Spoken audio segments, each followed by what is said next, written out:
Welcome. My name is Penelope Chatterton. Welcome to Awaken the Dream. My friends, I want to thank Tim Riley, first of all, for directing my programs and for being such an artist with my fussiness. And I also want to thank a new best friend, Chella, who I've known for a while, who put me up for my trip out to East Hampton. And she is a mystic.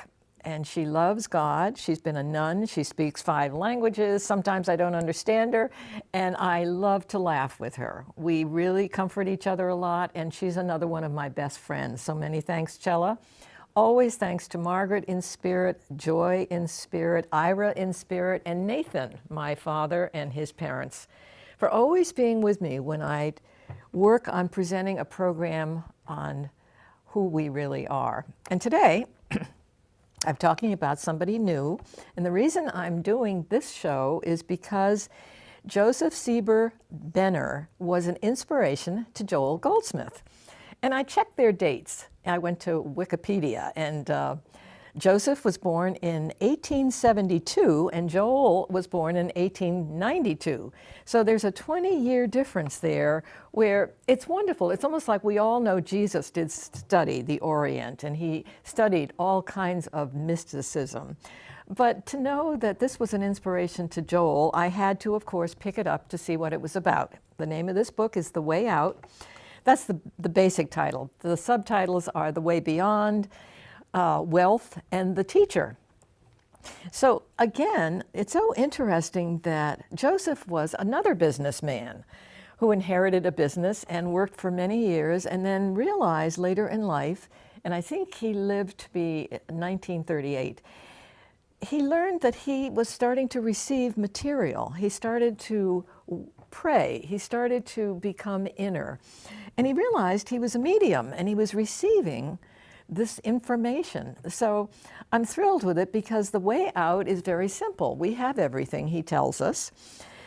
We know we are all in all, complete, whole, and perfect. We've always heard this from Joel. And he says the way out is to want it, to desire it. That's almost the most important part of this book, is you really have to look at God face to face.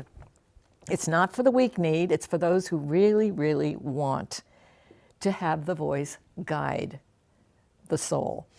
And he talks so beautifully about the Garden of Eden and what is this bit about being personal versus being impersonal, and why did we separate, and what is this scoop all about? And the newest slant for me, which I hadn't heard before, is that he is responsible for the fact that even when we separate, our trials are given to us by God. Suffering is given to us so that we can come home, so we can serve. So to me, I really got a lift out of appreciating that we can't do anything alone anymore. And by that, that's what the separation is about. We think with our pride, our self-will, our self-knowledge, our accomplishments in this dimension that we are really something. Well, God put all of these wonderful thoughts in our head. He showed us wealth. Like, wouldn't that be wonderful for us to attach to having all the things that this plane talks about that are wonderful for us? But the hook about this particular book by Mr. Benner is that that is a lure to give us energy and motive. If we can fall for something like that, it strengthens us if we find it hollow eventually to just be stronger, to develop our courage, our persistence. And I think that's pretty fascinating. It's almost as if he is totally responsible for every phase of our personality.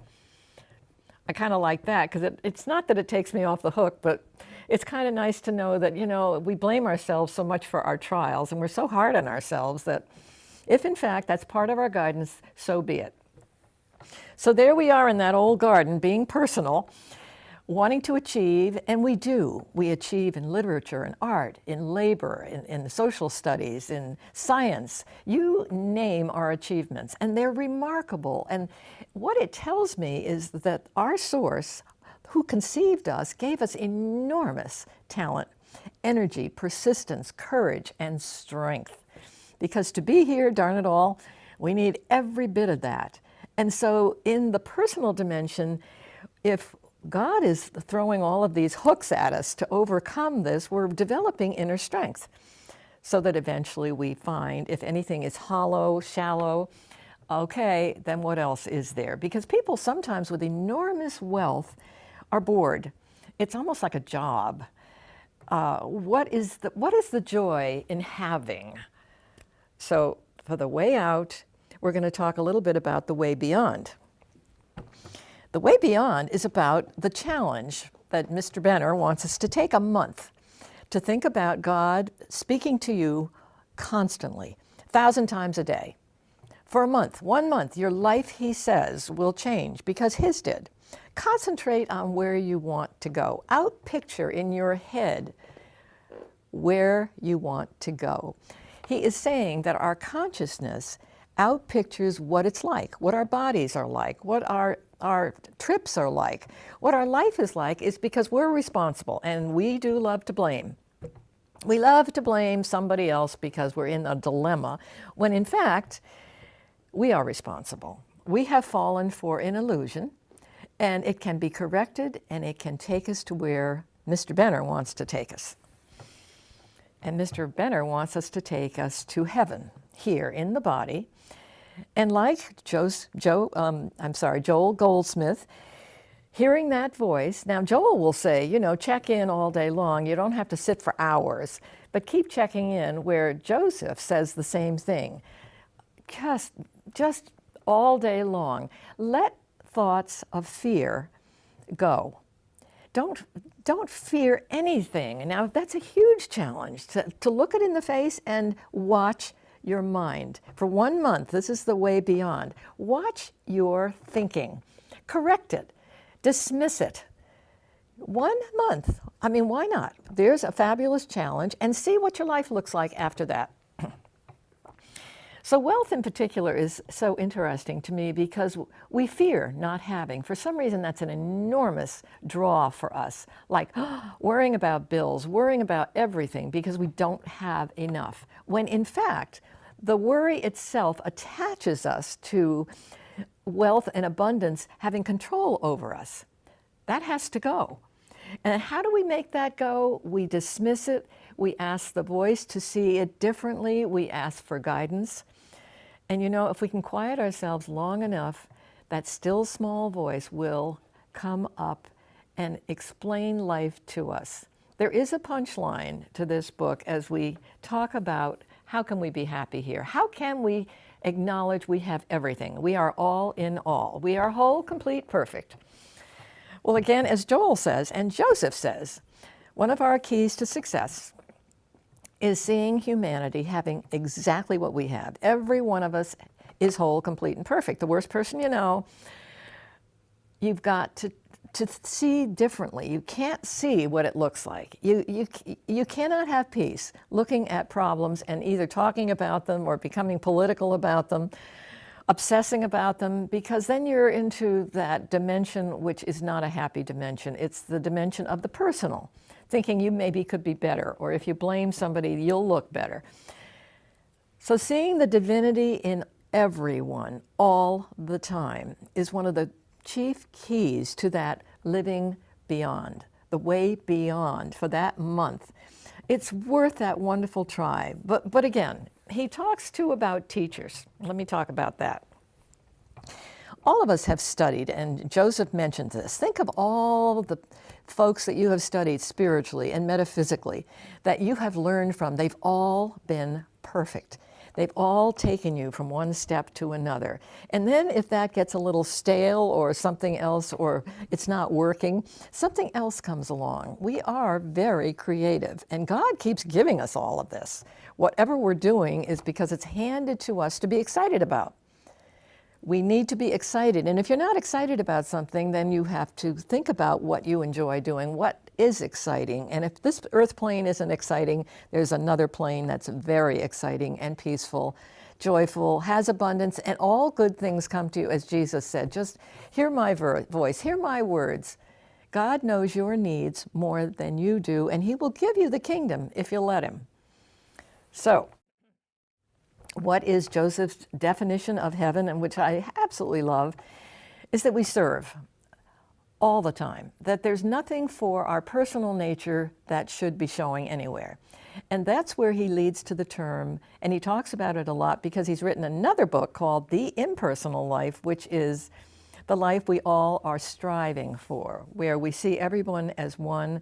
We are all in this together. There are no personal opinions. There's no ego, that we are content with seeing our brothers and sisters whole and complete and serving. Now, how do we serve? We all have ways to serve. Think of all the causes out there. Think of people that don't have what you have. How do we live with a lot of wealth and look around and see people starving and problems in the world? That is not comfortable. So we are constantly being shown ways we can serve. Having and being selfish and stingy is not inner peace. And it ends up being hollow. It's just not, there's more to that. And fortunately, because the seed in our humanness, surrounded in flesh, being perfect, it doesn't want to let us get away with that. We don't get away with that. It just falls flat. And then there's disease. We inherit what we think about too. If we think we're sick or we love to obsess about what our next disease is, that's in fact what's going to happen because we're not guarding our thoughts. We're not protecting ourselves. That's what I want to challenge you with about trying for this 1 month to guard your thoughts. When they start to wander off, when you're blaming somebody, when you are scared about something, no, it's controlling you because you've given your mind to it. And that's not who you are. Pretty simple stuff, right? Well, as Joseph and Joel say, it's not for the weak-kneed. Everyone is where they are on their journey. So we have to remember that too. Not everyone is developed to the same place. Everyone is in a special, their own unique place, doing the best they can because God's working with everybody. Joseph talks about the creation of the world and God made it and it was good. He started with talking about nature, even before humans came in, about nature and souls and seas and skies and how all of that was good. And then he thought, well, now if I want to recreate the love within me, I need to have people working and letting me shine. So you see, the energy that's our cause wants us to feel what he feels. He wants to give us that so he, in fact, grows and we all raise consciousness because then we're all in this together. So there's sort of a method in this kind of strange story where we're not going to be happy without serving. And we have to see, if someone is not where we are, we still have to see that they're perfect where they are. And we have to see when the human came in that, okay, somehow in the Garden of Eden we got, this is what Joseph is saying, God gave us this opportunity to look at all these glitzes, all of these things that could be exciting for us. And we fell for all of them. So there we are on our journey.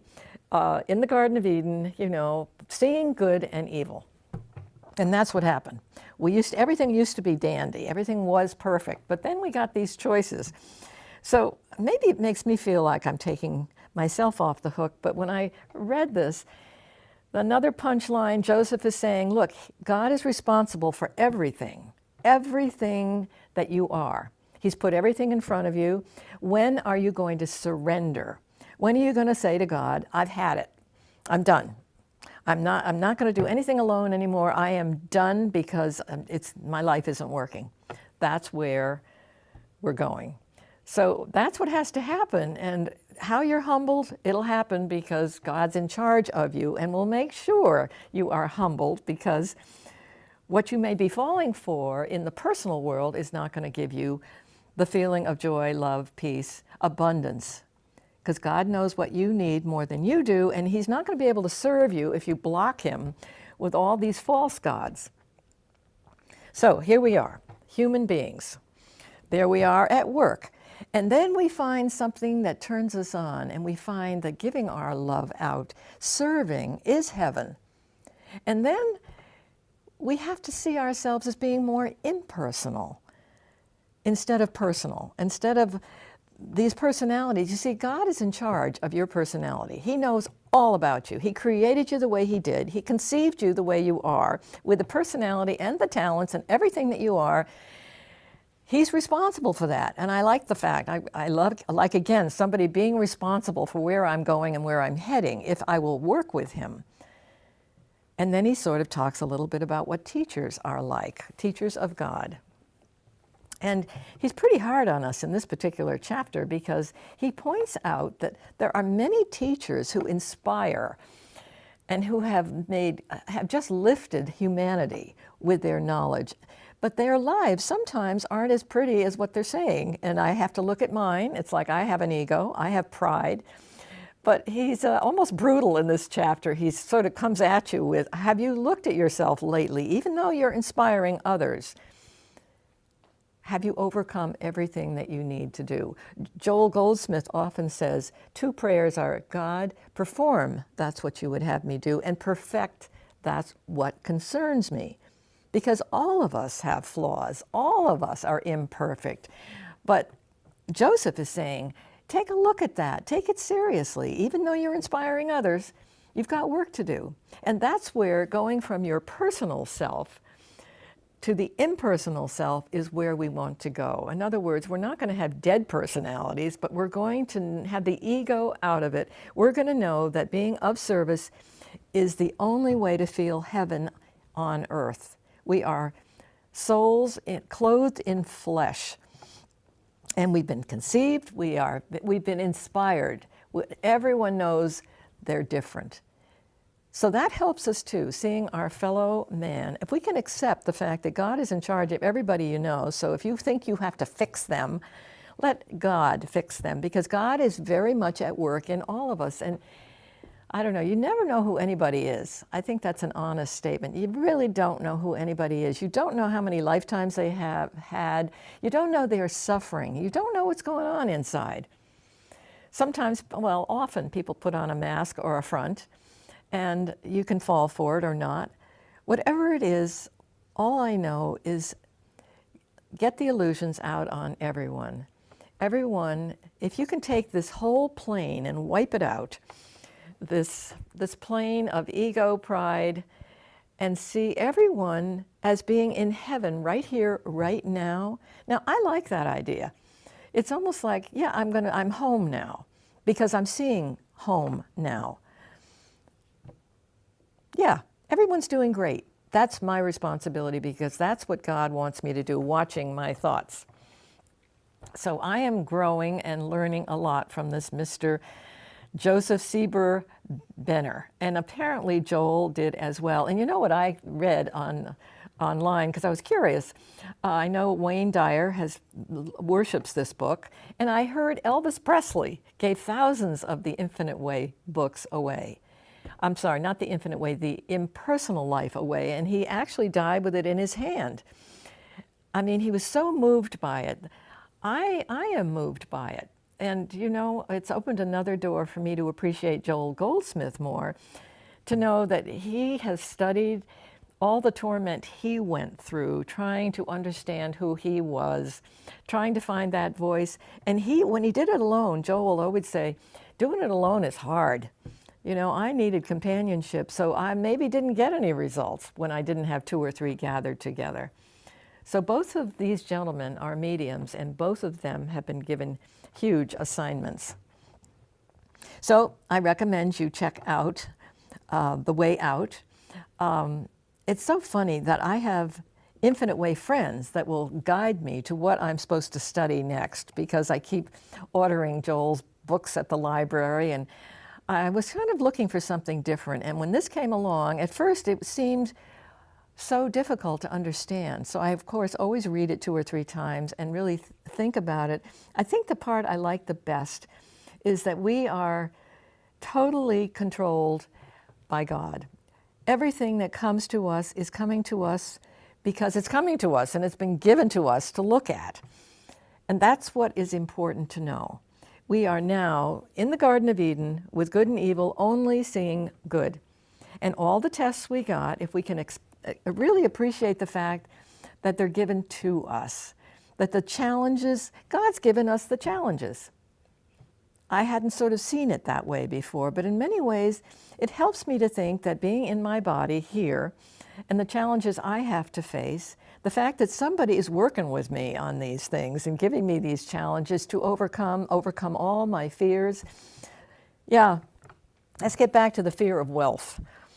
I like the fact that what you are frightened of is in control because you're frightened. Your chemistry feels rotten. You worry about your bills, or if you have too much, or you want to hold it all or hoard it yourself. That's controlling you, and it's certainly hurting you. There is no kind feeling inside. There's no wondrous feeling of joy. Let me tell you, friends, being of service is heaven on earth. That's all that there is. So Joseph is leading us to that punchline of 24/7, 1,000 times a day. Say things, say, thank you, God, thank you for this, or ask advice, but always acknowledging that you are whole, complete, and perfect all day long. Because life happens to you all day long, so you have to be on guard, like the way beyond. You have to take your month and watch your thoughts. Don't blame anybody for anything, but change your mind, nullify it, as Joel would say. No, it's not real.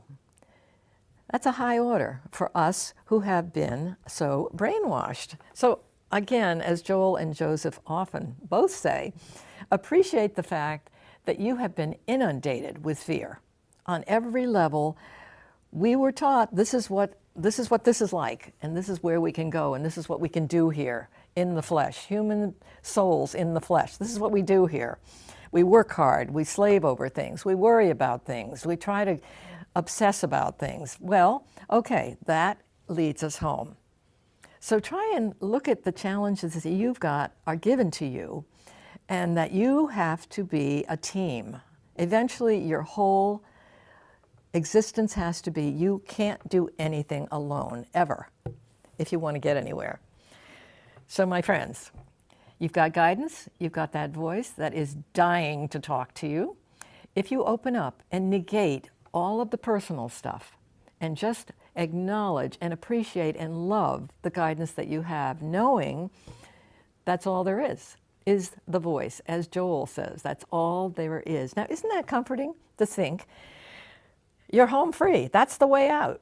You've got a voice that's telling you to do everything. And if you listen, now, as I said, the weak need, yes, not for the weak. It's for those maybe who've hit those rock bottoms, those who've suffered severely with either disease or loss. There are strange gifts to those hitting rock bottoms, my friends, when the soul opens up and says there must be more than this. There's got to be more to life than this. So, of course, there is.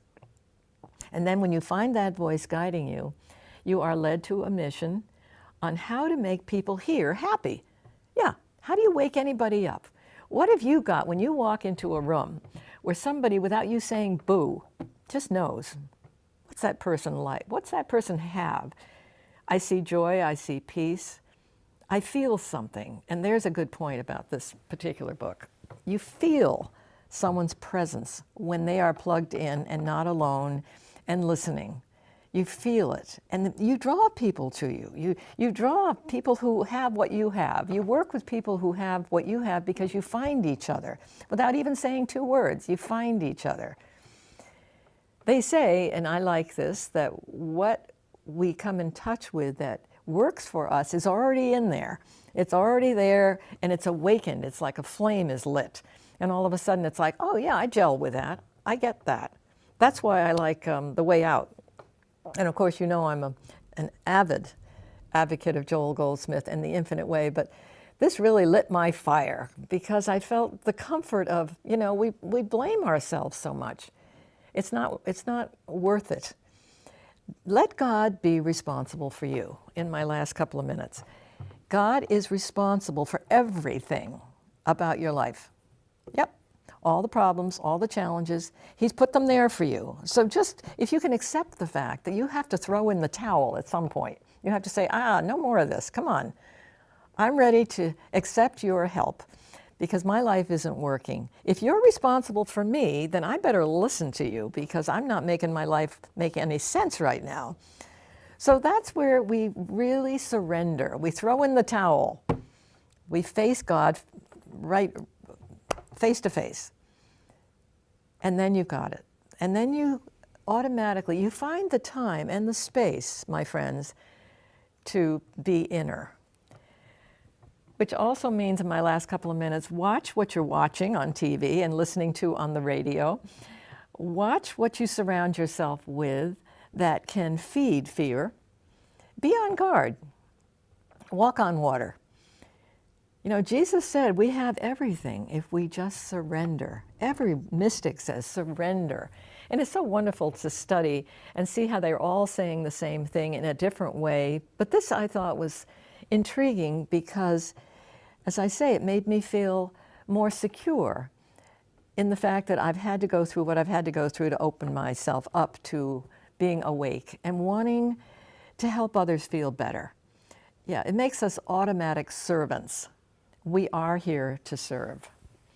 So my friends, thank you for listening to me today and for carrying on, and keep an eye on yourself, on your personality. God made it the way it is, but it's not that maybe it's perfect. It's got ego because we were thrown this dimension to work through to find our way home.